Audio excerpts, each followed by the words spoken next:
दोबारा से वीडियो देखने आए हैं। शान वाली वीडियो हमने बीच में छोड़ दी थी, पर कोई बात नहीं, हम अब सत्य वाली वीडियो से शुरू करते हैं। चलिए लेट्स गो। ऑलराइट गाइस, देश में एआई समिट हो रही है। Brilliant, bravo, we want this in our country. पर ये कैसी भूख है? कौन सी भूख? पीआर की भूख। मुझे क्रेडिट नहीं चाहिए। PR hungry government. Modi ji हर चीज पर अपनी फोटो लगाना अनिवार्य नहीं है। पर जनता और दुखी हो गई जब बिल गेट्स की entry.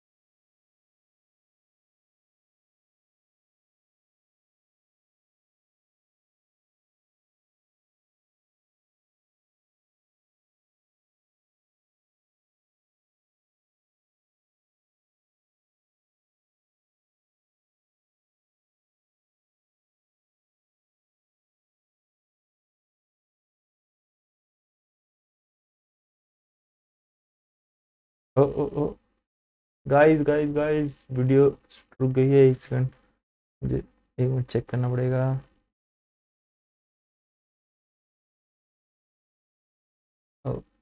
Fix fix fix fix fix. Guys tension मत लो। को लेकर एक 36 बार बाद में पूछूंगा। 36 बार एप्स्टीन आइलैंड गया है। बस डॉली की चाय मिसमैनेजमेंट हुआ है, भर भर के हुआ है। सारी बातें करेंगे, साथ ही साथ सोना वांगचुक पर भी बात होगी, क्योंकि एआई की बात भाई यार रिलीज कर दो। एआई को लेकर एक वार्निंग भी आई है, जिसको लेकर लोगों को राहुल गांधी की याद आ गई। सारी बातें करेंगे। फिलहाल जल्दी से सब्सक्राइब कर दो। लोग क्या क्या कह रहे हैं। मुझे मानसिक तौर पर बीमार बताया। अरे और भी बहुत कुछ कह रहे हैं मोदी जी। पहले बात कर लेते हैं गलगोटिया यूनिवर्सिटी की। इस यूनिवर्सिटी का नाम आपने पहले कहीं सुना होगा। सुना है। यहाँ के कुछ स्टूडेंट्स फेमस हुए थे क्योंकि वो बिना जाने प्रोटेस्ट करने पहुंच गए थे। किसके खिलाफ? Urban Maxwell. No place for urban Maxwell in Viksit Bharat. Urban Maxwell पता नहीं। ऑब्वियसली बीजेपी को सपोर्ट कर रहे थे, लेकिन आज तो उन्होंने और बड़ा काम कर दिया। लोग कह रहे हैं ये चाइनीज मॉडल है, जिसे अपना बता रहे हैं। आप देख रहे हैं ना, ये ओरायन रोबोटिक डॉग। मेरी कोई पढ़ाई वढ़ाई नहीं हुई दोस्तों। मिस्टर अमिताभ कांत ने बताया कि चैट जीपीटी को हम यूएस से ज्यादा डेटा प्रोवाइड करते हैं। We are providing more data than the United States of America. 33% more data than what the United States of America is doing. अरे यही बात तो मिस्टर राहुल गांधी भी बोल रहे थे। Without data, AI means nothing. He gave facts about AI। और आज मोदी जी ने एआई समिट में क्या किया? Yes, we want this in our country। Photo खिंचवाई, बार बार हो। लोग भी एंथू से जाते हैं, अपना सारा काम छोड़ के एआई समिट के लिए जाते हैं। हर चीज भूल के देश की प्रॉब्लम्स, लोग एआई समिट अटेंड कर रहे हैं। फिर क्या होता है? क्या सडनली उनको बोला जाता है चलो निकलो। क्यों? क्या हुई? अरे हॉल खाली करो, निकलो बाहर, क्योंकि महामानव को रील्स बनानी है। और वो रील थी ये। अरे इसके लिए लोगों को बाहर निकाल दिया। नरेंद्र मोदी आ रहे थे और लोग बाहर से वीडियो बना रहे, बोल रहे अरे मोदी जी आने वाले थे तो पहले बता देते, हम नहीं आते। मैं आज नहीं आता। सिक्योरिटी प्रोटोकॉल्स बोल के सबको, मोदी जी की जान को खतरा रहता है ना। और अंदर क्या हो रहा है? क्या आकाश अंबानी मोदी जी को एआई समझा रहा है। भाइयों बहनों, और मोदी जी की फोटो भी मोदी जी को देख के क्या बोल रही है यहाँ पे? क्या कि ब्रो तुझे समझ में नहीं आ रहा है, तू चीटिंग मत कर। अरे मोदी जी को छोड़ो, आकाश अंबानी को कौन सा बहुत पता है। वो मोदी जी कान में ही बोल रहा होगा, पापा ने कहा ये डील हो जानी चाहिए है? और लोग कह रहे किस तरह की एआई समिट है? कैमरा, मोबाइल, लैपटॉप, सारे इलेक्ट्रॉनिक गैजेट्स पहले ही बाहर रखवा लेते। चलो ठीक है, फिर भी ये रीलबाजी बंद करो। नेताओं क्या कर रहे हो? हमारे देश में नेताओं ने कुछ बनाया हो ना बनाया हो, पर रील बनाना सीख गए। ये मिस्टर अश्विनी वैष्णव ने पोस्ट किया। ये ले वाह वाह वाह, what a use of background score. ये कहीं भी लगा दो, आपको चीजें एनर्जेटिक और प्रोग्रेसिव लगेगी। मैं यही लगा के दिखाता हूं। Here we go.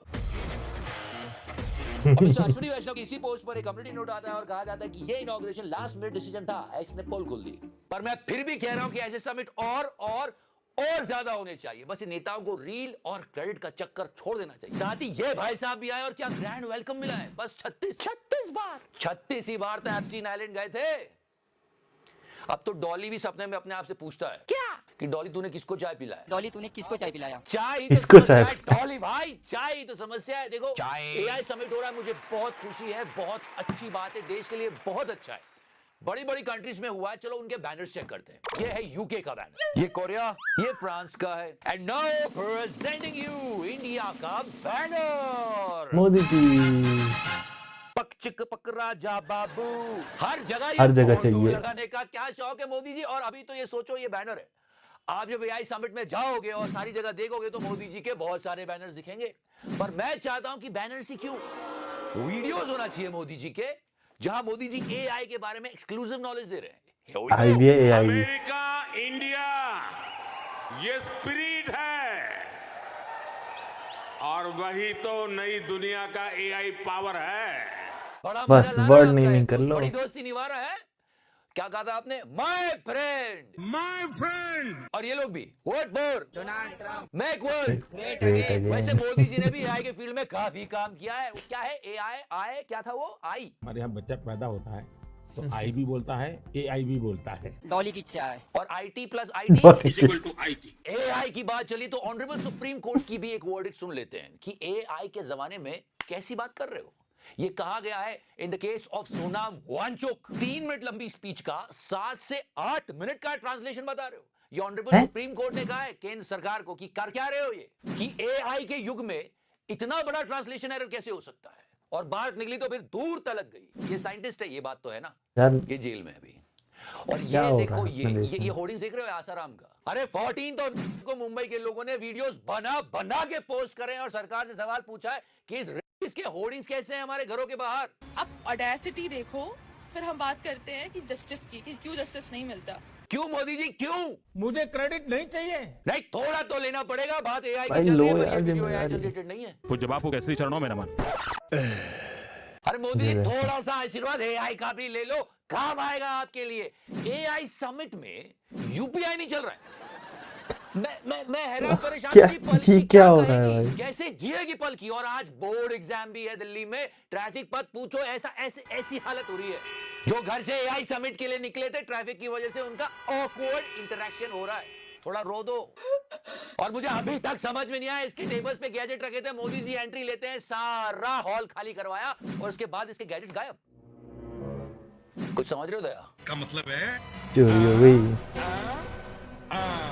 Let's hope and pray आने वाले दिनों में ये मिसमैनेजमेंट चला जाए, हमारे देश का नाम हो और हम आगे बढ़े एआई के फील्ड में। अरे चाइना में रोबोट्स ये कर रहे हैं एआई का यूज करके। और आपको मालूम है हमारे देश के रोबोट्स क्या कर रहे हैं? क्या? ये ऐसे रोबोट्स बन रहे हैं देश में मोदी जी। मुझे क्रेडिट नहीं चाहिए। थोड़ा तो लेना पड़ेगा। इतना अच्छा एआई समिट है, इतनी गोल्डन अपॉर्चुनिटी, वहां पर फोटो वोटो लगाने की क्या जरूरत है? क्या जरूरत है पीआर करने की? हम जानते हैं आप हमारे प्रधानमंत्री हैं। Please Modi ji control. Let's hope and pray ऐसे बहुत सारे समिट हो हमारे देश में और हमारा देश बहुत आगे जाए। हम यही चाहते हैं। अच्छा लगा एआई समिट हमारे देश में हो रहा है। फिलहाल सारी चीजें अच्छी हो, यही प्रे करते हैं। Thank you so much. Love you 3000। Touch करो। मैंने टच किया।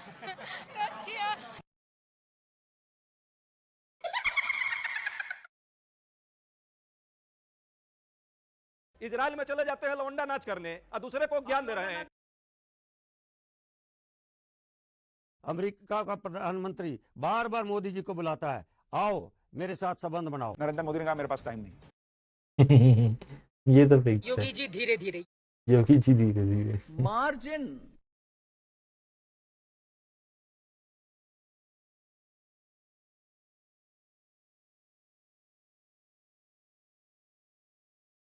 ओह, अनुराग कश्यप का हुआ है।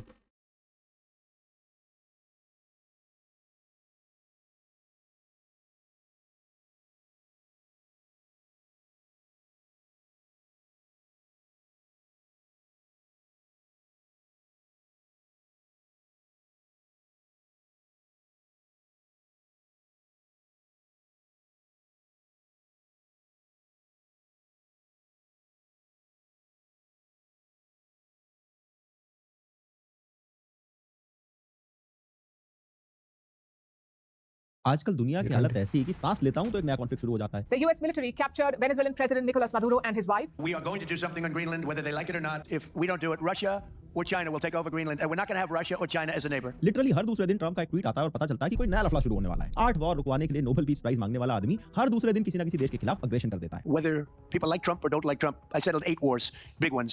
I can't think of anybody in history that should get the Nobel Prize more than me. हालत ऐसी है कि हमेशा से हम साथ साथ हैं बोलने वाले अमेरिकन और यूरोपियन लीडर्स एक दूसरे से लड़ रहे हैं और एक दूसरे पे टैरिफ लगा रहे हैं। What I'll do is if they feel like Costco, I'll put a 200% tariff on his wines and champagnes. The EU nations are considering tariffs on the US worth 93 billion euros. World leaders एक दूसरे के साथ ऐसे भिड़ रहे हैं जैसे school के छोटे-छोटे बच्चे लड़ते हैं। Let me put this in words you might understand.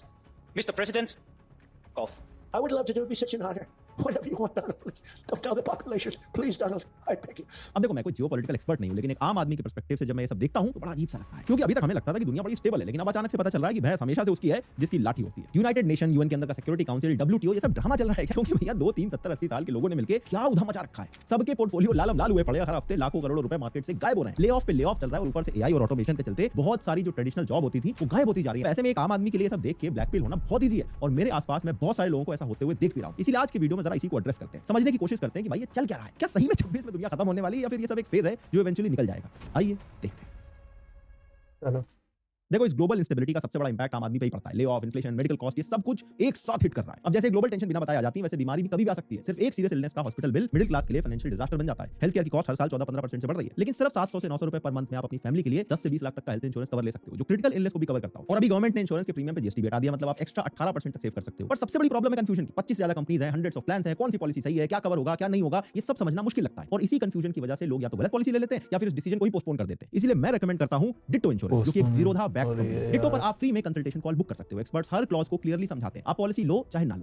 लफड़े चल रहे हैं इसके पीछे, यही लोग या तो डायरेक्टली या फिर इनडायरेक्टली इन्वॉल्व हैं। ट्रंप, पुतिन, जिनपिंग, नेतन्याहू, इन सब में आपको एक चीज बड़ी कॉमन दिखेगी, ये सारे लीडर काफी टाइम से वर्ल्ड पॉलिटिक्स के सेंटर में बैठे हैं और अपने अपने फॉलोअर्स के लिए एक larger than life image maintain करके रखते हैं। और ये अभी अपने करियर की उस पोजीशन में है जहां पर मोस्ट प्रॉब्ली आखिरी या कुछ लेगेसी डिफाइनिंग मूव्स ये लोग चलने की कोशिश कर रहे हैं। और इसी का नतीजा है कि ट्रंप ने वेनेजुएला का प्रेसिडेंट उठा लिया और वहां के ऑयल रिजर्व्स को हथियाने की कोशिश कर रहा है। रशिया और चाइना से नेशनल सिक्योरिटी का खतरा बता के ग्रीनलैंड हड़पने के चक्कर में बैठा है, लेकिन असली रीजन वहां मौजूद मिनरल्स हैं। Greenland is fast becoming the center of a superpower contest over the Arctic. But it's not just the military significance of Greenland that has got Donald Trump interested, it's also wealth. Greenland has vast untapped deposits of rare earth minerals that are really important for making things like smartphones, electric vehicles and even military weapons. दुनिया भर में कहीं भी लड़ाई हो रही हो, शांति का दूत बनके वॉर रुकवाने पहुंच जाता है और खुद को सबसे बड़ा पीस लविंग प्रेसिडेंट दिखाने के लिए खुद और इनकी पूरी कैबिनेट हर दिन सुबह उठ के वॉर रुकवा दी वाला राग लापने लगते हैं, जबकि सबको पता है कि रियलिटी से काफी अलग है। मैं तो कहता हूं, जिनके बीच में वॉर रुकवाने का क्रेडिट मांग रहे हो, एक बार उनको तो बता दो कि आपने वॉर रुकवा दी है। ट्रंप भारत और पाकिस्तान, दो न्यूक्लियर नेशन के बीच में वॉर रुकवाने का क्रेडिट लेना चाहता था, जबकि भारत के प्राइम मिनिस्टर खुद पार्लियामेंट में खड़े होकर ये डिनाई कर चुके हैं। अतः जी, दुनिया के किसी भी नेता ने भारत के ऑपरेशन रोकने के लिए नहीं कहा। सेम चीज कंबोडिया, थाईलैंड के साथ हुई थी। जिस टाइम पे ट्रंप वॉर रुकवाने का क्रेडिट मांग रहा था, उसी टाइम दोनों देश एक दूसरे पे गिरा रहे थे। जब ट्रंप ने कहा कि अब इजराइल कोई भी अटैक नहीं करेगा, तो इजराइल ने कतर पे जाके गिरा दिया। इलेक्शन से पहले ट्रंप बोलता था कि अगर मैं प्रेसिडेंट बन गया तो रशिया यूक्रेन का मामला एक दिन में सॉल्व कर दूंगा, और जब प्रेसिडेंट बना तो ज़ेलेंस्की को व्हाइट हाउस में बुलाया और कह रहा था भैया अपनी लैंड कॉम्प्रोमाइज कर लो, और इस तरह से उसकी बेइज्जती कर रहा था। But you will feel it in the future. God bless. You don't know that. God bless. God bless. You will not have war. Don't tell us what we're going to feel. We're trying to solve a problem. Don't tell us what we're going to feel. I'm not telling you. Because you're in no position to dictate that. Remember this. You're in no position to dictate what we're going to feel. और Trump ये president of peace वाली जो image है protect करने में शायद successful हो भी जाता अगर उसको नोबेल पीस प्राइज मिल जाता। पर जब वो नहीं हुआ तो जिसको मिलना था उनसे बिहाइंड द क्लोज डोर मामला सेट कर लिया। ट्रंप सिर्फ एक इगोइस्टिक बुली है जिसको लगता है कि पैसे फेक कर या टैरिफ से डराकर हर प्रॉब्लम को सॉल्व किया जा सकता है, पर ऐसा नहीं है। इससे सिर्फ एक ही चीज हो सकती है और वो है दुनिया और ज्यादा अनस्टेबल बनती जाए। ट्रंप से पहले सब सोचते थे कि पुतिन सबसे बड़ा बुली है, यूक्रेन को इन्वेड कर दिया, लगभग पूरे यूरोप को रशिया यूक्रेन की लड़ाई में इन्वॉल्व कर लिया। उससे पहले 2014 में भी मन करा था तो क्रीमिया को एनेक्स कर लिया था। कल को यूक्रेन वाला मामला निपट भी जाए तो ये मत सोचना कि रशिया यूं ही रुक जाएगा। आपको कुछ साल पहले की एक इंटरेस्टिंग वीडियो दिखाता हूं। किसी फंक्शन में पुतिन एक बच्चे से पूछ रहा था कि बेटा रशिया का बॉर्डर कहां खत्म होता है जरा बताओ, तो बच्चा अकॉर्डिंगली जवाब देता है कि यूएसए के पास बेरिंग स्ट्रेट में। पुतिन इसके जवाब में कहता है रशिया का बॉर्डर कभी खत्म नहीं होता है, और ये बात पुतिन की मेंटालिटी दिखाता है। चाइना भी एक्जैक्टली इसी प्रिंसिपल को फॉलो करता है। इसीलिए आप नोटिस करना, चाइना के साथ जितनी भी कंट्रीज के बॉर्डर लगते हैं लगभग सबके साथ उसका कुछ ना कुछ कॉन्फ्लिक्ट चलता रहता है। अरे जिस रशिया के साथ चाइना आपस में भाईचारा ऑन टॉप करता है, कहता है कि इनके पार्टनरशिप की कोई लिमिट नहीं है, उस रशिया के साथ भी इनका बॉर्डर कॉन्फ्लिक्ट चल रहा है। रशिया के ईस्टर्न साइड में एक इलाका है व्लादिवोस्तोक, इसको भी चाइना हड़पना चाहता है और रशिया भी इसको लेकर ठीक ठाक कंसर्न है। एफएसबी जो पहले केजीबी हुआ करता था, उनके एक लीक डॉक्यूमेंट से इसके बारे में काफी कुछ पता चलता है। ताइवान पे भी मौका देखते ही चाइना झपट पड़ेगा, इसमें कोई डाउट नहीं है। हर एक दो हफ्ते में आप देखोगे ताइवान के अराउंड ये लोग अपने शिप भेज के कुछ ना कुछ ड्रामा करते रहते हैं। अभी रिसेंटली जापान के साथ इनकी एयरफोर्स बढ़ गई थी। साउथ चाइना सी में फिलीपींस को रेगुलर बेसिस पे इसी तरह से लोग बुली करते रहते हैं। भारत के साथ लैंड डिस्प्यूट इश्यूज को अरुणाचल प्रदेश पे अपना हक दिखाने के लिए अलग अलग जगहों के नाम बदलते रहते हैं। वैसे जमीन हड़पने की बात और बेंजामिन नेतन्याहू का मेंशन ना हो ऐसा हो नहीं सकता। ये मैप देखो, येलो कलर में जो हिस्सा दिख रहा है ये है इजराइल का ओरिजिनल मैप, और ये वाला देखो ये है ग्रेटर इजराइल का कांसेप्ट। इसके पीछे नेतन्याहू पड़े हुए हैं। और इसमें नोटिस करना सिर्फ गाजा स्ट्रिप और वेस्ट बैंक नहीं है, Syria, Lebanon, Jordan, Iraq, Saudi और इजिप्ट तक के कुछ हिस्से ले रखे हैं। Greater Israel. If you ask me, we are there. I often think about my father, my parents' generation who had to found the state, and our generation, my generation, we have to ensure its continued existence. अब आप खुद सोच के देखो कि जब इस तरह की सोच रखने वाले वर्ल्ड लीडर्स एक साथ दुनिया भर में वर्ल्ड पॉलिटिक्स के सेंटर में बैठे होंगे। एग्जिस्ट भी नहीं करता था, ज्यूज बाहर से आए तो उन्होंने करते देश बना, और प्लान ये है तो दुनिया अनस्टेबल कैसे नहीं होगी? और दुनिया भर में लगातार ये जो गजवा हिंद वाली बात है, पाकिस्तान हमसे टूट के बना फिर ग्रेटर पाकिस्तान बनना चाहता है। कॉन्फ्लिक्ट्स एक के बाद एक शुरू हो जा रहे हैं, इसका डायरेक्ट रिजल्ट होता है इकोनॉमिक अनस्टेबिलिटी। सप्लाई चेन पूरी तरह से ठप पड़ जाती है और पूरी दुनिया के शेयर मार्केट से ट्रिलियंस ऑफ डॉलर्स गायब हो जाते हैं। कई बार ट्रंप के सिर्फ एक ट्वीट से शेयर मार्केट पूरा हिल जाता है और बिलियंस ऑफ डॉलर साफ हो जाते हैं। अभी लॉकडाउन के टाइम पर वर्ल्ड इकोनॉमी वैसे ही स्लो गई थी और उसके बाद ज्यादातर जो मेजर इकोनॉमीज थी उन्होंने अंधा पैसा प्रिंट करना शुरू कर दिया था, जिससे इन्फ्लेशन भी काफी बढ़ने लगा था। बीच में एक ऐसा टाइम आया था जब हर जगह लोग रिसेशन की बात कर रहे थे। अब ये सब चल ही रहा था, इतने में एक के बाद एक कॉन्फ्लिक्ट शुरू हो गए, जिससे अब इकोनॉमिक कंडीशन और ज्यादा खराब हो रही है। आप खुद सोच के देखो, डोनाल्ड ट्रंप के टैरिफ्स की वजह से दुनिया भर में कितना ट्रेड खराब हुआ है। पार्टनर बोल के भारत पे सबसे ज्यादा टैरिफ लगा रखा था। 500% की बात करें तो भला हो कि थोड़ी बहुत ट्रेड डील साइन हो गई है, तो अभी टैरिफ थोड़े से कम हो गए, लेकिन ये कह रहा है कि अगर रशिया से ऑयल लिया तो वापस से 25% टैरिफ बढ़ा दूंगा। और इन सब का डायरेक्ट रिजल्ट दुनिया भर में आम इंसान पे पड़ता है। पिछले 3-4 सालों में बड़ी कंपनीज में ले ऑफ की न्यूज आना कॉमन हो गई है। ढंग की सैलरी इंक्रीमेंट तो छोड़ दो, एआई और ऑटोमेशन के चक्कर में कितनी सारी जॉब्स हैं जो या तो कट हो चुकी हैं या फिर उनका फ्यूचर कंप्लीटली अनसर्टेन दिखाई देता है। इंटेल, फाइवर, बम्बल जैसी कंपनीज ने तो अपने 20 से 30% वर्कफोर्स को कट ऑफ कर दिया है। अब एंथ्रोपिक जैसी एआई कंपनीज के सीईओ कहते हैं कि सॉफ्टवेयर डेवलपमेंट की जॉब अगले 1-2 साल में खत्म ही हो जाएगी। मतलब सारे के सारे सॉफ्टवेयर डेवलपर बेकार हो जाएंगे। We are now, in terms of the models that write code, I don't know, we might be 6 to 12 months away from when the model is doing most, maybe all of what SWEs do end to end. अब इन सबसे हो ये रहा है कि जो most तो नहीं कर पाएंगे, आइडिएशन तो लोगों को ही लाना पड़ेगा, इतना आइडिएशन तो नहीं कर पाएगा ना एआई। हमारे डेटा पे ट्रेन है और डेटा लिमिटेड है, जब तक हम नया डेटा फीड नहीं करेंगे तब तक तो नहीं आएगा ना आइडिएशन तो हमें खुद ही डालना पड़ेगा।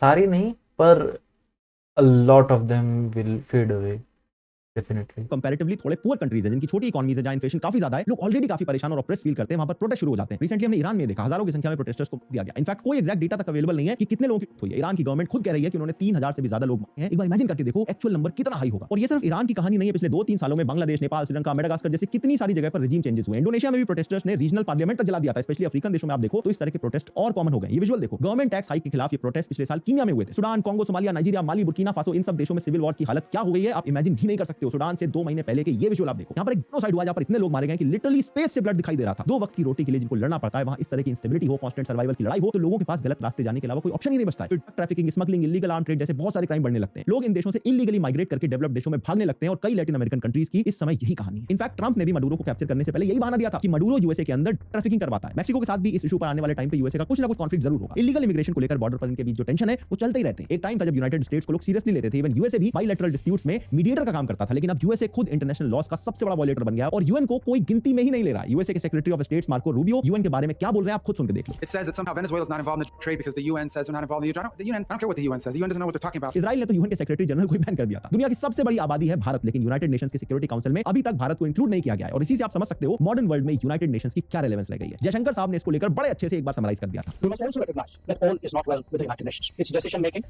neither reflects its membership nor addresses global priorities. Its debates have become increasingly polarized and its working visibly gridlocked. Any meaningful reform is obstructed using the reform process itself. Now, financial constraints have emerged as an additional concern. देखो आज के time पर issue यही है कि जो पुराना world order था वो धीरे-धीरे कोलैप्स कर रहा है और एक नया वर्ल्ड ऑर्डर डेवलप हो रहा है। इंटरनेशनल लॉज की धज्जियां उड़ चुकी हैं और बड़े पावरफुल देश छोटे देशों के लिए प्रेडेटर्स बन चुके हैं। जो नया वर्ल्ड ऑर्डर बनेगा ये एग्जैक्टली कैसा होगा बता पाना भी पॉसिबल नहीं है, क्योंकि यूएसए और यूरोपियन कंट्रीज के बीच में ट्रस्ट ऑल टाइम लो पे जा चुका है और अब यूरोपियन कंट्रीज भारत और चाइना के करीब आते दिख रहे हैं। भारत और यूरोपियन यूनियन ने भी बहुत मैसिव ट्रेड डील साइन करी थी, जिसे mother of all trade deal भी कहा जा रहा था। We did it. We delivered the mother of all deals. उधर मैक्रो दावोस में ऑलरेडी बोल चुके हैं कि China is welcomed in Europe. और अब इस नए चेस गेम में पुराने वाले प्लेयर्स में से किसका क्या पोजीशन होगा ये तो आगे जाने पे पता चलेगा। लेकिन इतना जरूर पक्का है कि अनस्टेबल सिचुएशन अभी चलता रहेगा और उल्टा हो सकता है कि सिचुएशन और ज्यादा बिगड़ जाए। ट्रंप ने तो फ्रेंच प्रेसिडेंट के भेजे हुए मैसेजेस जाकर अपने सोशल मीडिया पर लीक कर दिए थे। ट्रंप अपने देश के अंदर फेडरल बैंक के पीछे पड़ चुका है। चेयरमैन को रिजाइन करने के लिए प्रेशराइज कर रहा है क्योंकि अमेरिकन फेडरल बैंक ट्रंप की बात नहीं सुन रहा है, उसके अकॉर्डिंग टैक्सेस में चेंज नहीं कर रहा है। जबकि इलेक्शन से पहले ट्रंप अपने वोटर बेस को इनकम टैक्स कट करने का प्रॉमिस कर चुका है और आज भी बार-बार ये दोहराता रहता है। That at some point in the not too distant future, you won't even have income tax to pay.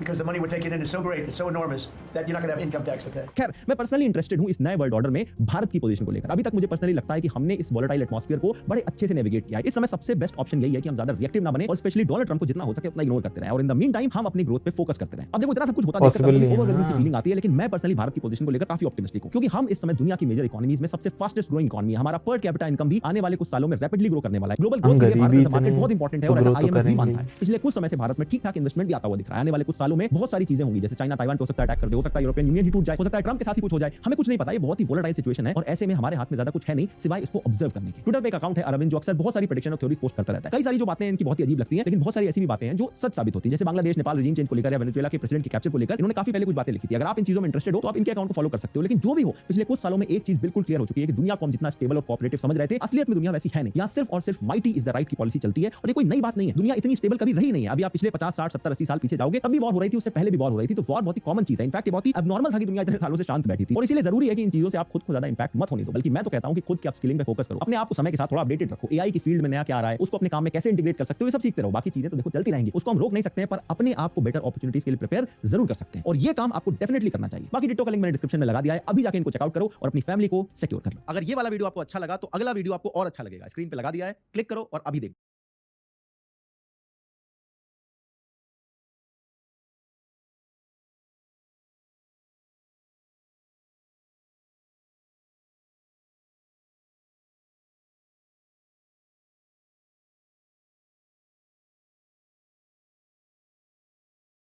Varun की वीडियो आई थी, देखते हैं।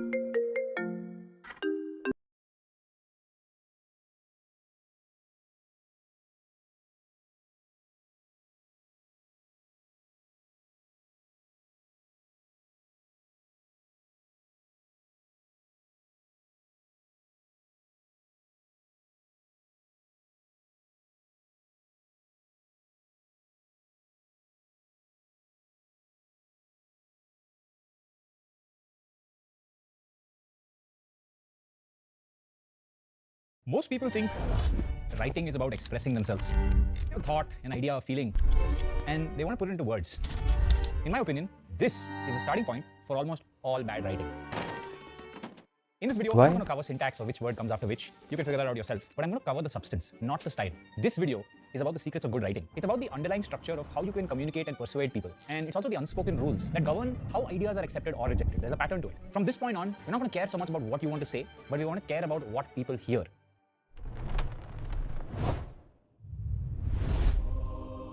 I think the red pill truth about writing is that it has almost nothing to do with you, the writer. Effective writing is not an act of self-expression. It has a little bit in it, but it's not primarily that. It is an act of applied psychology. It's a kind of specific desired experience in the mind of another person that you are engineering. The words are not the point. The effect the words have on the reader is the point. Most people are focusing on the syntax in the words because of the transmission, but the masters of this craft focus on the reception. This is why a software engineer named Soham Parekh was able to get hundreds of interviews, while most people can't even get one. Recently, a scandal erupted in the startup world. There was a software engineer named Soham Parekh who was accused of moonlighting by working for 3 or 4 different startups at the same time, deceiving them all. As founders compared notes, they discovered he had used nearly identical cold emails just to get started. It wasn't because he was necessarily the best engineer, but he was pretty good. It was because he wrote a damn good cold email. And that email wasn't good because it expressed who he was. It was good because it perfectly understood who he was writing to.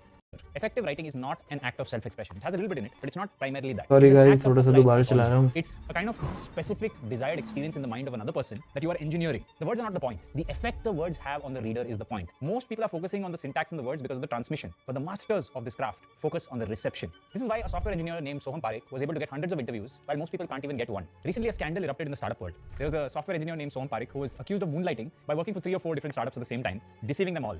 As founders compared notes, they discovered he had used nearly identical cold emails just to get started. It wasn't because he was necessarily the best engineer, but he was pretty good. It was because he wrote a damn good cold email.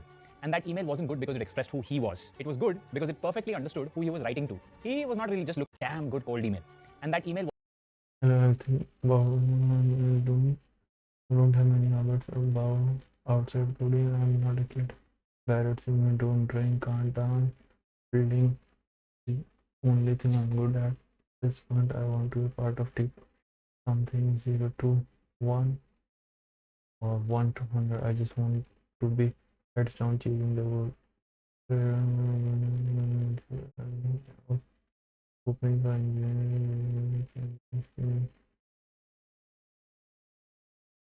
can we do that as well? He was pretty good. It was because he wrote a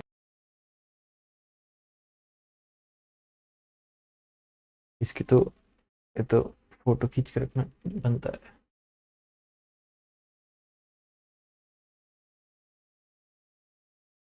It was because he wrote a guys इसको तो आप रख लो अगर आप रख सकते हो इस damn इंफॉर्मेशन good को. cold email. And that email wasn't good because it expressed who he was. It was good because it perfectly understood who he was writing to. He was not really just looking to send a message. He's kind of like executing a program in the mind of his target audience. While the ethics of his employment were debated, I'm sure everyone has their own viewpoints, a different conversation started bubbling up, right? Which is the email itself was a work of genius. It's not genius in the sense that it had some crazy words and writing. It was genius in a psychological sense. And I want to deconstruct it. So the emails that Parekh sent to various founders had a very precise template. Here's the core of it. Hey, I love everything about what company name is doing. I don't have many hobbies outside coding. I'm not athletic, bad at singing, don't drink, can't dance. Building is the only thing I'm good at. He would then list his technical skills, mentioning his experience in super lean teams and his ability to work across the stack. See, on the surface, this looks like a decent, application. But that's the blue pill reading. The red pill reading shows that every line is carefully calibrated. It's like a psychological program that is running in their brains, especially in the brain of a startup founder. Think about it. I love everything about what company name is doing. That's not flattery. Flattery is generic. He's taken the time to mention the company's name for starters. Most people don't even mention company name. In a world of generic, copy-pasted applications, the minute this line exists, it signals that he's done his homework. And it immediately shifts the conversation from what he wants to what the owner of the company wants. The next line is brilliant. I don't have many hobbies outside coding. Building is the only thing I'm good at. This is the master stroke. It's not saying that, oh, I'm awkward, I don't know how to hang out with other people. It's not any of that. It's a sign that, look at me, I am so focused. Startup culture, particularly the Y Combinator guys, fetishizes the relentless, resourceful founder and the engineer who lives and breathes code. It's kind of like a meme now, right? And this sentence is a very quick way of Soham saying, I am the ideal engineer you dream of hiring. It's the cracked engineer you read all about on Twitter, right? I have no distractions. I will not be looking for work-life balance. I only build. It's a form of kind of making himself look bad by saying I don't have hobbies, this, that. But same time he's boasting about his traits the audience values the most. And next he's saying being part of super lean teams, one of my strongest suites, has been the ability to work across the stack. Here he's using what we like to call in-group language. Words like super lean teams and work across the stack are not like normal words that most people would use in their application. He's signaling that I belong. I know your words. All these YC companies, they use a bunch of lingo, right? They have a language in their world. And he's saying that, look, I'm part of the group. I know the language. I'm a member of the tribe. Now, to understand why this worked, you must first understand the audience. Who is a startup founder? A startup founder is not a corporate hiring manager. They're not optimizing for any process or something. They're optimizing for a word called conviction. How much do I believe in this? The world is defined by, there's a very famous line, right? Missionaries, not mercenaries. Missionaries are people who really believe in the mission. Mercenaries are people who go out, collect a bounty for everything that they do, right? Their greatest hope as a startup founder is to find someone as obsessed with their company as they are. This Soham Parekh's email was not, just some skills that he was listing like most of you do. It is a mirror to show a founder ki main tere jaisa hu. It's their deepest desire of the founder reflected back at them. And I think this is crazy audience analysis, right? Who cares about technical needs? In the real world, you'll realize all those things are backseat. Psychological needs are more important. That email was so effective, it didn't just ask for a job. It's saying, founder, your worldview is correct. These are the kind of employees you should be looking for. I am one of them. So the core belief of a founder is their mission is so compelling, so good, such a grand vision that should attract exceptional, obsessive talent. And Parekh's email comes in and says, you are right. You are exactly right. You, amazing, right. People like me do exist. And your company is one of the few ones that I have chosen to notice. And this changes the interaction. It's no longer some subordinate asking for a chance. It's this transaction between equals. Confirmation that they both belong in the same world, right? The world building has been created here. The founder, in reading that email, has their own identity as a good leader of a worthy mission. It's been reinforced, okay? And this is called confirmation bias. You're favoring information that whatever existing belief you have, that you're looking for that kind of information. Forget labor and all that. He was selling an identity that the founder was already desperate to buy. And that is God-tier persuasion. So what can we learn from this? Good writing is about building a world for your audience. Soham's email works because it fits in a world that already exists. That Y Combinator, that startup lingo, the kind of world they exist, the kind of language they use, it's already there. It's all part of their head. And the secret to all successful storytelling is this thing called world building. And we're going to learn very deeply what world building is.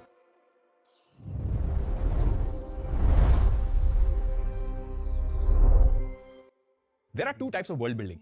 Either you build a world from scratch, or you fit into a world the audience is already familiar with. One that they're already in. Let's talk about how to fit in a world first. What Soham did. This is the easier part compared to building a world from scratch. You can take any community you're already part of, and you'll know what they agree on. And it's easy to communicate with them. You can convince your friends on some idea, for example. Soham understood the founder world. But you can't convince communities you don't know because you can't fit in because you have no idea what their world is. Remember, every world, no matter how complex, is built from simple atomic units.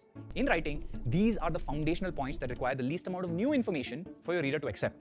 Think of them as points of common ground. They're often so obvious that they feel unnecessary to state because they're the foundation of that world. For example, for a business proposal, if you say something like, hey, we all want the company to grow, right? Or for a health article, everyone wants to feel healthy and have more energy, right? For a political argument, we all want our children to live in a safe community, right? You start with these simple, low information points because they're non-controversial. They establish a shared foundation. Once the reader has nodded along to your atomic units, you can begin to construct more complex structures on top of them. For example, once you've established that, hey, we all want the company to grow, you can then introduce them to a more specific idea. One of the biggest obstacles to our growth right now is our outdated sales process. You are leading the reader from a broad agreement to a more specific problem within the world you are building. It's hard to know what atomic units are there in a world and what already exists. You can fit into someone else's world in two ways. One is you can zoom in on the problem, like you describe their universe first, then zoom into a continent, then zoom into a city, then zoom into a location. You can also start the other way around. You can start with the location, then the city, then the continent, then the universe. Let me show you both zoom in and zoom out. I'll give you an example. If you're not in startups in India, like if you've never actually raised venture capital, you'll have no idea what big investors or founders in India want because they don't actually want to invest in slightly profitable startups. You all on the internet are like, oh, this startup is a little bit profitable. Actually, they don't care about that. Everyone sitting and telling big investors to invest in profitable startups are making a mistake because that's not what the investor's job is. For big investor mathematics to work, the company has to IPO or sell at $1 billion or above. That's because big investors usually end up owning 20% of 20% of a company at max. Making a small company with a small profit is usually useless to them because the company will never sell at huge valuations, so they will not make money for the people who have invested in the investors. If you don't understand the big investor mathematics, you'll never produce a piece of writing that they like because it doesn't fit in their worldview. Now, this makes it seem like no outsider can change a worldview of an ecosystem. But if you start with their worldview, and then slowly as they nod along with your whatever piece of writing, and then in agreement, you flip it around and put in your own worldview, that's how you change things. I like to call it a frame shift. I'll give you EOS's example. Like the big investor world in India didn't care much about content creation 10 years ago.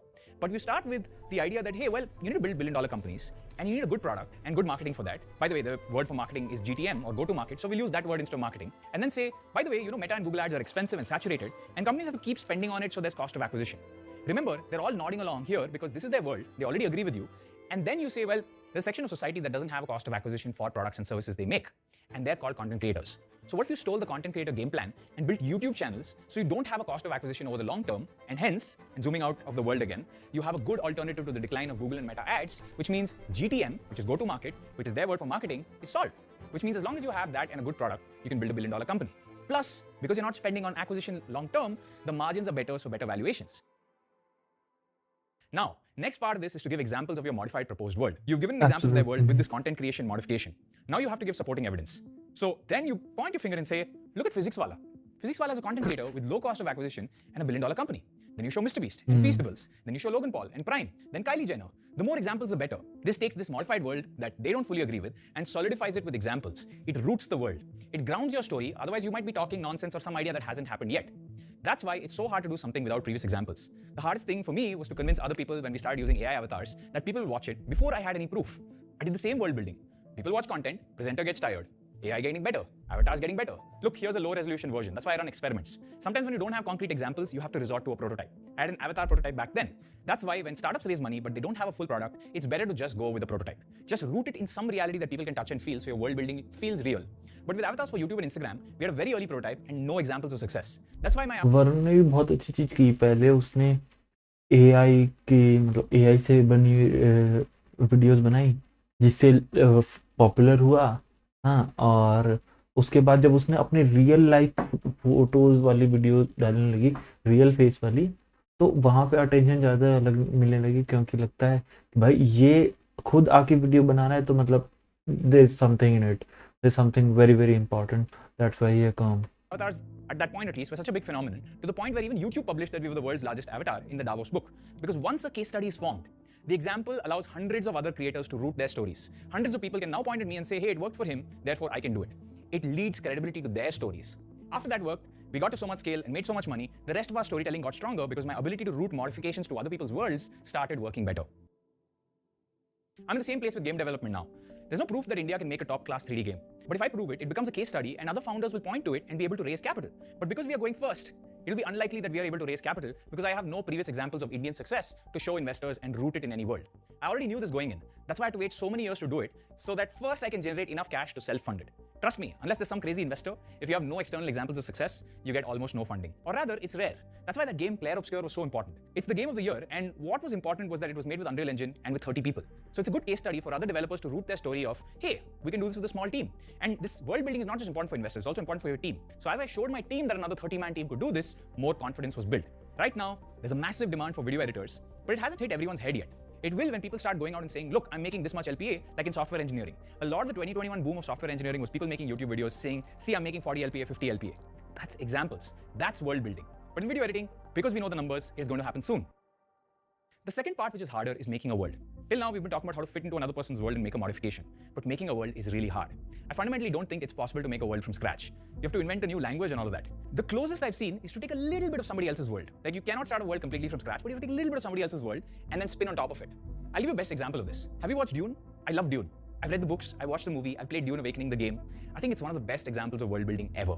But let's talk a little more about Dune now. But before that, I want to take a second to talk about today's sponsor, Warp. You know how engineers today are running multiple AI agents locally to fix bugs or to implement features? Well, while the agents work fine, there's a big problem with it. Context switching. Either you lose track of agents or your machine just gives up since all these agents are running locally. And to solve exactly that, Warp has launched Oz that lets you run practically infinite number of agents in the cloud. The setup takes just 10 minutes and you can trigger these agents from almost anywhere, like Slack messages, GitHub issues, linear tickets, or even the Warp terminal itself. Plus, you get a single dashboard where you can manage all your agents and even schedule them to trigger on a recurring basis. On top of it, if an agent is going in the wrong direction, you can jump in live and steer it in the right direction. Having said that, you should check out Warp Build today and get an extra 1000 AI credits towards Oz, link in description. At the most immediate level, the language of Fremen and Dune, the native inhabitants of this desert called Arrakis, is full of Arabic and Islamic terms. The Messiah figure, Paul Atreides, is given the title Muad'Dib, which in Arabic translates to teacher or educator. His Fremen name, Usul, derives from the Arabic word meaning principles or fundamentals. Other examples around, such as Lisan al-Ghaib, the tongue of the unseen in Arabic. The religious and a little bit of the Messiah vibe of Dune are also heavily influenced by Islam. The concept of the Mahdi, a prophesied redeemer in Islam who will appear before the Day of Judgment, is a clear parallel to whatever's happening with the Fremen and Lisan al-Ghaib. So there's a little bit of that context, a little bit of world building taken from somewhere else that people can understand. Now here's the spin.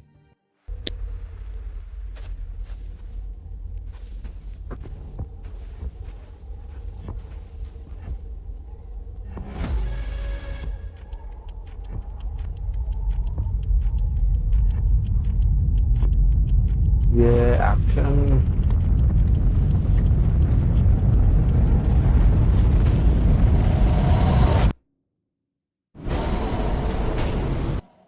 The author put in sandworms, massive sandworms, and so much lore around it. Why they exist, what their properties are. Then, to root the world, lots of consistent examples. In the real world, this could be water or later oil. The most valuable substance in his universe, the spice melange, is not a mineral to be mined, but a biological byproduct of the sandworm's life cycle. It's their excrement, their waste. They excrete it into the sand, and then it's exposed to the elements to become the spice. Now here's the rooting. This immediately creates the central conflict of the entire saga. The great political houses, they don't just want to control a desert. They want to control the treasure in the desert, the spice. The entire galactic economy depends on this worm's byproduct for travel and skills. Spice isn't just collected. There's the spice blow that happens. There's a massive explosion of sand and raw spice, which is a direct consequence of a pre-spice mass growing deep underground and reacting with water. This makes this, anytime they harvest spice, it's a dramatic, dangerous, and very time-sensitive operation. The Fremen, the people who live in harmony with the worms, they secretly control huge stockpiles of the spice, and they're the wealthiest people in the universe technically. The Fremen have learned how to master them. They learn to ride these big sandworms, and that's their primary means of long-distance transport. And it's a physical skill. It requires like a hook. Used to pry open a segment, you open a little bit of the worm's plating, it exposes the sensitive flesh and allows them to steer it by causing irritation. A Fremen who can summon and ride a sandworm, a sand rider, it's called a sand rider. It's like a title of immense respect, like a job title. It becomes a rite of passage, proving their courage and showing you how the Fremen are deep inside the Arrakis ecosystem. And I think if you've read any religious textbooks, many religions have sacred rituals involving psychoactive substances, drugs, where you transform and you connect with the divine. So in his books, taking the spice makes you high also. In the game, it gives you extra skills, all consistent storytelling. And in order to be consistent and give examples, he goes super micro, like the hooks on the sandworm. Any other storyteller wouldn't have gone that deep. So he's taken an existing world and added so much depth to it. And the more depth that's added, the more it's consistent, the more it's rooted. Any other storyteller wouldn't have gone that deep. By all these small micro interactions, the world has depth. It is rooted. Anyway, let's go to the next segment. People really like Dune. You can get totally immersed in the world, the relationships between the characters. And whenever you get transported to Arrakis, in the movies, it's just so good. And movies, you can even get deeper into the storytelling by adding in music and visuals. Again, with its influences and then subtle twists to root it. Every time you see a sky shot, a certain type of music plays. Every time it goes to the bad faction, some different music plays. But it's consistent. If it shows the sky shot, that old music plays again. This relationships between music, characters, locations, going micro, it's very important. Like I've always had a problem with Superman. When he saves people who are falling, he's going really fast. In a city like this, that should kill the person he's catching. It's like being hit by a 6-foot-long bullet. It's inconsistent with physics. When he wears glasses, why don't people recognize him? Both of these in the comics are explained in a very dumb way. In one of the Superman comics, they said that Superman doesn't hurt people when he flies fast because he has a protective barrier that emits from him. With the glasses, they wrote in one of the comics that it's a hypnosis glasses. Like these are not good, well thought out examples. It's not like Dune. And I think Superman did well because it was written at a time where there's not so much media. So it's a little bit harder to be caught in the world of DC Comics on the big screen, and that's what's happened to them. Whereas on the big screen, Marvel does it better. Watch.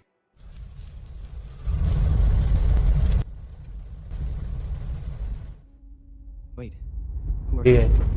You know, Marvel managed to erase some of the stupidity in the comics. I like the micro interactions between Doctor Strange and Spider-Man. The reason that Thanos belts the Hulk the first time they meet is to set up Thanos as this badass. They showed Thanos in many movies as this big bad. Again and again, you'd see Thanos in the ending of those movies. They referenced him many times. And his first showing, you can see he's the real threat because he beats up the Hulk, which is at that point one of the strongest characters they had built up. That's called foreshadowing. All of the small sequences of Thanos before the final movies is all setting up a small part of the universe ready for the final reveal later. That's how you build the universe. And once you've designed your world, you need to make it easy for people to enter and explore. This is where the craft of writing comes in. The principles of good writing are all about cognitive hospitality. You're making a world that's friendly for people to enter. Anything that the user strongly disagrees with, break immersion. Masters of writing like Paul Graham and William Zissner all preach the gospel of be simple. Use ordinary words, write clean sentences, omit needless words. It's all about reducing the load on your brain. The brain has an immune system that rejects new ideas and new worlds. The less energy your reader has to spend decoding your writing, the more the brain takes in the idea. That's why GPT writing is so bad right now. It's all very, very wordy. This brain and immune system idea is very important. You know why the most likely people to start believing in random stuff like chakras and motivational gurus and some obscure stuff when they're broken in life? Because the brain becomes suggestive. The immune system of that brain drops. Whereas it's very hard to convince someone with a high ego to change. People go to temples and churches when they're at their lowest. Psychedelic drugs, for example, also make you very suggestive. You're more likely to believe things on them. You know why EOS has done so well in the last 2 years? I keep thinking about it. Because we accidentally found something. We found that very good video editing drops the immune system of the brain. It was a totally accidental finding. And because we have AV, we were anyway producing video editors. We are producing the spice. You just don't see it yet. And are you seeing what I'm doing right now? I'm building a universe. I'm rooting my story in examples that I previously gave you. Within your world, you can use these principles to guide your reader. The first piece of information you provide heavily influences what comes next. Your title and first sentence are powerful anchors. An app that does RAG with LLMs, it's a boring conversation. But saying Rahul is using this app to prepare for his exam in 5 minutes, immediately it shows a compelling human benefit, something that people can understand. And humans are fundamentally wired for stories, not for numbers. A concrete story is very memorable, very persuasive. Instead of saying our solution improves productivity, tell a story. Himesh, one of our top reps, used to spend all his Friday afternoon updating spreadsheets. Now that process is automated, and last Friday, the person closed 2 extra deals. That's 5 lakhs extra they closed. This makes the benefit tangible. Like I said, you need to keep it simple and not stray too far from what the reader believes. It's not possible to change the world that quickly. You need to change it in steps. People thinking I'll come and change the world entirely, change all of this, rapidly changes. The world will not believe you. The more unbelievable the story, the harder it is to buy it. I know a guy who makes 100 crores a year liquid. When he goes on a podcast and gives examples of people's annual earnings, he always says just 5 lakhs, just so people relate. Because he knows, and even I know, that if he goes out there and talks about, well, making 100 crores, nobody would relate. It's not rooted in any world, right? So people will be like, this is all in the air. And I think the greatest enemy of clear writing is what the cognitive scientist Steven Pinker calls the curse of knowledge. This is the inability to imagine what it is like for someone else. This guy understands because he knows people won't understand the 100 crore example. I'll give you another example, right? Zerodha founders have been making thousands of crores per year. No one cares, no one bats an eye. The minute news came out that they're taking 100 crore salary, everyone lost their shit. This is because people relate to the word salary more than dividend. Breaking this curse requires a conscious act of empathy. You must constantly ask, what does my reader know? What is the simplest possible way to say this? What context am I assuming? And this leads to a very obvious conclusion about simplicity. Writing simply is not dumbing it down. That's not what writing simply is. It's a sign of respect. When we make our reels, when I do my short form reels and make it simple, it's not because I'm not technical or I don't understand it. It's because we respect our wider audience and fit into their worldview, what they can understand. Because it's simpler, That a is lot more scale. pretty typical. Sometimes I get attacked, right, for making these simple reels. The people attacking are mostly young, so I don't blame them. The easier you make, the easier you scale because you fit into everyone's worldview. It's why Tanmay tweets about cricket and Ranveer talks about ghosts. Everyone understands. To write simply, to use ordinary words, clean sentences is all important, but you need to make sure it's rooted in a world that other people understand. You are giving them a gift, a clean, efficient program that runs smoothly in their operating system instead of you asking them to download your operating system. The best storytellers have something called reach from ground truth. I invented this concept, right? Without telling a lie. How far can you stretch a person's brain from what they believe? How far off their own axis can you get them to go without having to tell lies? That's the true test of a storyteller. Can I convince somebody who hates this country that it's a good country? Can I convince a person who doesn't want to have kids to have kids? Can I convince a person who is an atheist to believe in religion? All without telling a lie. And I think the amateur writer, they try to brute force this. They'll bombard the reader with facts that contradict their worldview. They're like, no, you're wrong. This is how it is. That never works. The skilled persuader does the opposite. They'll begin by validating a part of the reader's belief system. You are right to be skeptical of new marketing fads. Most of them are a waste of time and money. That's why it's important to look at the few that are grounded in fundamental principles. Once you build that rapport, it lowers defense before you introduce a new and different idea. I'm telling you, the world hates new ideas. You might think the world likes new ideas, it doesn't. And the only way to deliver new ideas is to first start with the old idea and step by step. The second thing is we judge the likelihood of an event by how easily an example comes to mind. This is also the engine behind powerful storytelling. A very concrete story is way more persuasive than any numbers or statistics. 92% of customers are satisfied, no one cares. That story, the first one of some Raju, suddenly using a product and doing well and making more money becomes more available to the mind. I'll give an example. In countless adventure movies, quicksand is a mortal threat. Quicksand, you walk into quicksand, you'll sink into it. It's a terrifying way to die. The reality is that while quicksand is a real thing, it's a real phenomenon, it's almost impossible to die in that way. Humans are less dense than quicksand, meaning we are naturally buoyant. You would sink, but only up till the waist. The real danger is not being sucked under, but rather getting stuck and dying from dehydration, exposure, or starvation. Annual deaths worldwide from quicksand are negligible, maybe single digits out of 8 billion, 9 billion people in the world. Many people discuss sharks, terrorists, plane crashes as threats. Let me just tell you, more people in the world die from diarrhea than from sharks, terrorists, and plane crashes combined. But you can't use diarrhea in your story as a threat. You'd have more success with terrorists or plane crashes because they're more recent and they come to mind easily. So let's go back to telling a person a story that changes their mind radically. The easiest way is to induce something called dissonance. Present the reader with two ideas which they believe are true, but which are in conflict. I'll give you an example. Okay, so you're saying code is more valuable than content. Correct, many people agree, especially engineers. But how many apps have you downloaded last year versus how many new creators or channels or Twitter accounts have you followed? What is the number? If you argue that funding, salaries, etc. come because there is usage of something, therefore there must be producers and producers need talent and capital, then you're saying that content is going to explode as an industry because you're watching so much more of it right now than downloading new apps. You're watching it right now. The app you're watching it on, YouTube, is a very old app and doesn't require too many engineers to run anymore.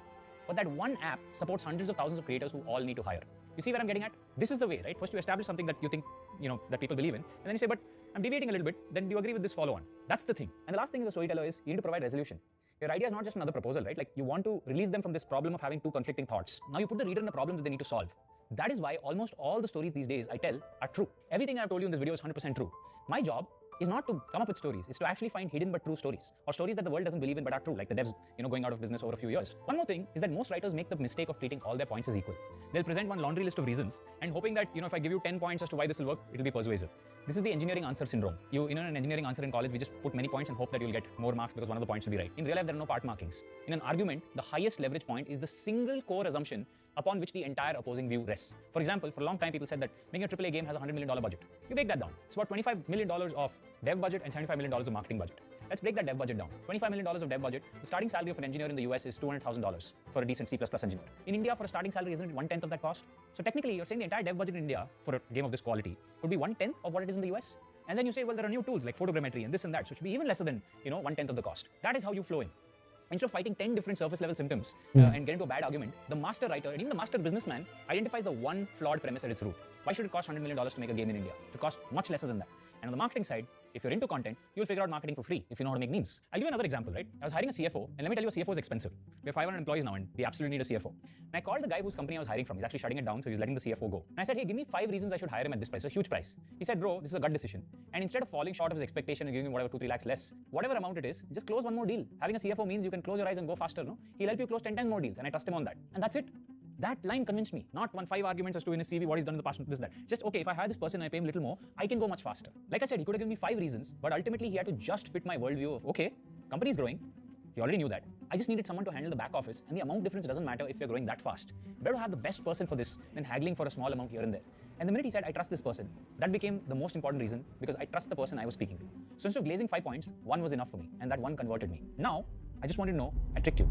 This video is not about writing. It's not about persuasion. This video, all its while, was about prompting. The best way to think about good prompting is that it is world building for the AI. Let's get very technical. My claim that effective prompting is akin to world building for AI is not just an analogy. It's an exact, technically accurate description of how we guide large language models. If you can take all the principles I just taught you and move it into prompting, you are essentially constructing a temporary reality for the model to inhabit. You're creating a universe for the model, and you're influencing its behavior at the fundamental levels of machine learning, especially when it comes to how token embeddings work and attention mechanisms work. I'll now get a little bit technical and then tell you why everything we learned in this video is also going to help you no matter what job you're doing. An LLM, in its raw state, you can conceptualize it as a vast high-dimensional probability space represented by its token embeddings. Let me make that simple. Every word or token has a numerical vector representation, and the relationship between these vectors defines the model's understanding of language and concepts. Without a specific prompt, the model exists in a state of just potential, capable of generating nearly anything from its training data. A well-crafted prompt acts as a set of physical laws for a small universe. So every time you prompt something, you're constraining the universe. Here's the technical breakdown. First, there's something called an initial state vector. When you provide a prompt, the text is tokenized and then converted into a sequence of embedding vectors. This initial sequence of vectors defines the starting point and a trajectory within the model's enormous embedding space. So vectors for similar concepts will be very mathematically close. The vector for gang signs would be closer to the words gully and hood than it is to 5-star hotel. A generic prompt like tell me a story places the model in a very broad, undefined region of the space. On the opposite side, a very detailed prompt like write a detective story set in 2049 cyberpunk India where the protagonist is a detective who only communicates in gang signs immediately teleports the model to a highly specific constrained space in its embedding space. You're creating a universe for the model. Every time you prompt, you're creating a universe. So smaller the prompt, the more it's putting in context for the universe from the generic, whatever statistically likely. But the minute you are very specific about what you want, you are creating the world. And just like in Dune, you can get as specific as the hooks inside the sandworms, and then your world is even more richer. Next is the contextual modulation of embeddings. Don't get confused by this technicality. Token embeddings are not static. There's something called contextual modulation, meaning that the representation of a token is influenced by the tokens around it. A very rich prompt filled with specific entities, relationships, any sort of cues. It creates this contextual field we spoke about. This field, it physically warps the local space, making everything more defined. It's trying to make a world where your concepts are now more probable and less the models. Think of your prompt taking the model from basically everything to a very specific universe using your words. You're basically going from a zoomed out world where everything is generic, because that's what AI surfaces, to a very specific world. You are shaping, it's better seen as like a clay pot. You're not putting the pieces of the pot together. You're just shaping it with your hands, right? Similarly with your words, you're shaping the world into what you want. But if you only shape a little bit, only one part of the world will be what you want. The rest will be generic pot. You are actually spawning universes every time you prompt. And some of you are making very shitty universes which are very generic. It's like making a clay pot, but pressing only on one side. The rest of the side is just going to be generic, whatever the pot was. Anyway, the transformer architecture, which is the foundation behind every modern LLM, it has something called attention. It has a mechanism called attention. Attention allows the model to weigh the importance of different tokens in the input when generating a new token. So a detailed prompt is essentially telling the model what you should pay attention to, what you should focus on. Think of the attention mechanism as a spotlight, okay? The model shines this spotlight on the context. A very vague prompt is giving the model very little direction on where to shine this light. Tell me a story. It makes the model wander aimlessly. It's going to pick up the most generic story it can think of. A detailed world-building prompt provides a very clear script. For example, in our detective story prompt, the World attention building mechanism is will naturally important. assign higher weights to tokens related to detective, gang signs, cyberpunk India, and then generate subsequent text. And I think all advanced prompting techniques can be seen more directly as a form of world building. That's what it is. Advanced prompting is world building. For world example, building AI is the always generates sentences with names. word I stuff have like, to it's not remember just X all is the Y. time. You've seen AI writing sound like this. We're not just writing a script, we're baking cakes, stuff like that. But you can steer your world not to do that. Give it that specific example and say, don't do this. Setting the physical rules for your world. And you can nudge its outputs towards any desired style, personality, or knowledge base. And you can nudge its outputs towards nudge it, and you can nudge its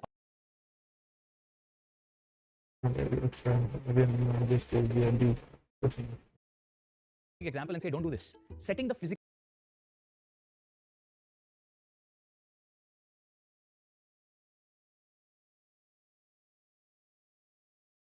rules for your world.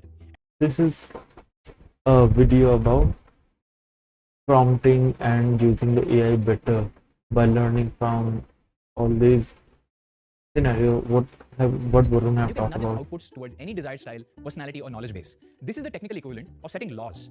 Just like we have laws in our, cars can't go specific. I mean, India breaks all laws, but in most laws, the entire reason for laws is you can tell what the world will be. Could be, anything can happen, but these sort of things will very rarely happen because laws exist. Whereas in the world with physics, physics is our law set for the entire universe, right? Nothing can violate the rules of physics. So you can set those rules. You are the rule maker. You are the lawmaker. You are the god that's spawning universes. And I think it's quite lame to be a god and say, to just have a 3-line prompt. Like that's not what you should be doing. The ability of LLMs also to do in-context learning is important. If you provide examples and very explicit instructions, you are essentially giving the model a very condensed instruction manual for the world it's about to simulate. Like I said, you're writing laws. I told you, in normal writing, examples ground the story. We've spoken about this on the storytelling part. When you provide a few examples, we call it few-shot prompting, of the desired output or style, you are giving the AI enough of that world building and laws and lore for your world. The model then uses these examples to infer the underlying patterns and rules of your world. To give you an example, in Dune, if you don't mention Dune to AI and you just tell it, okay, there are sandworms, there's this sand, there's multiple warring nations, etc., etc. If somebody wanted to ride the worm, how would they do it? What device would they use to do it? And believe it or not, AI will actually give you the idea of the hooks because Dune is there in its training data. But that's the thing, you don't need to specify everything, you just need to specify enough of the world. For example, if you ask what are the top few successful Indian businesses, it'll give you some examples. But if you ask it for more specifics, if you give it like very specific examples, say I want businesses like this, then it'll give you a very different type of business. For example, if you ask for what are the top Indian businesses, it'll give you, Ambani's and Adani's and whatnot. But you can get very specific.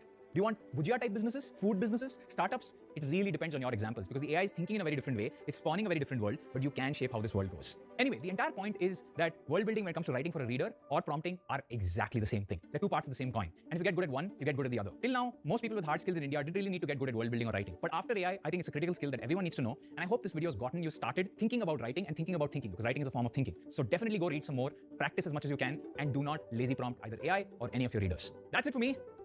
Bye. भाई great video यार, शानदार video start कहाँ से हुई थी और कहाँ पहुँची एक के देखते हैं। हाउ टू राइट, जहाँ एक कोल्ड ईमेल्स के बारे में थी जो एक पर्सन ने काफ़ी बिजनेस के फाउंडर्स और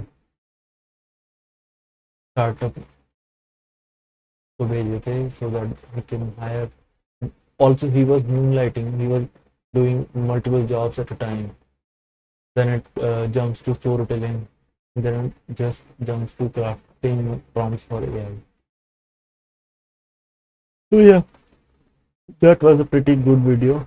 चलो इसी के साथ हम 1 घंटे की स्ट्रीम हो चुकी है, इसी के साथ हम अपनी स्ट्रीम को एंड करते हैं। मिलते हैं